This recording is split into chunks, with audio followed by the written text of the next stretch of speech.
Hi పిల్లలు, పూర్ణాంక ఘాతాంకాలు లేదా రేషనల్ ఎక్స్పోనెంట్స్ను ఉపయోగించి ఇచ్చిన రాడికల్ ఎక్స్ప్రెషన్ 4√5a⁴ b⁴12ను సూక్ష్మీకరించండి. ఇది మనకు ఇచ్చిన ప్రశ్న.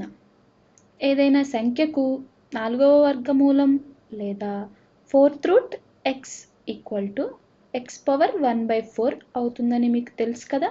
అదే విధంగా చూసుకుంటే nth√x = x⁴1n అవుతుంది. ఈ ఫార్ములానే మన లెక్కకు అప్లై చేస్తే 4√5a⁴ b⁴12 = 5a⁴ b⁴12 ఏదైనా లబ్ధ పరిమాణంలో పవర్ను మిగిలిన అన్ని సంఖ్యలకు డిస్ట్రిబ్యూట్ చేసిన తర్వాత వాటిని మల్టిప్లై చేయాలి. a⁴ m = am ఫార్ములా మీకు తెలుసు కదా. ఈ ఫార్ములానే మన లెక్కకు అప్లై చేస్తే గనుక 5^14 a⁴ 1/4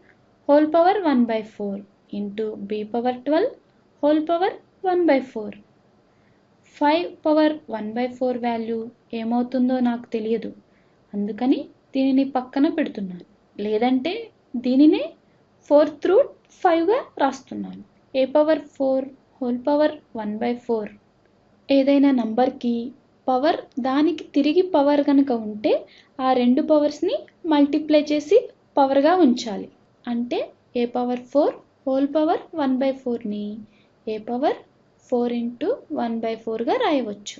ఫైనల్గా b⁴12 1/4ని చూస్తే దీనికి కూడా సేమ్ ప్రాపర్టీ అప్లై చేస్తే దీనిని b⁴12×1/4గా రాయవచ్చు కదా. అంటే 4√5 a⁴4×1/4 b⁴12×1/4. ఇక్కడ 4 క్యాన్సిల్ అయితే a⁴1 అంటే a మిగులుతుంది. 4 12లో 3 టైమ్స్ పోతుంది కాబట్టి ఇక్కడ b⁴3 మిగులుతుంది. దీన్ని క్లియర్గా రాస్తే a × b⁴3 × 4√5గా రాయవచ్చు.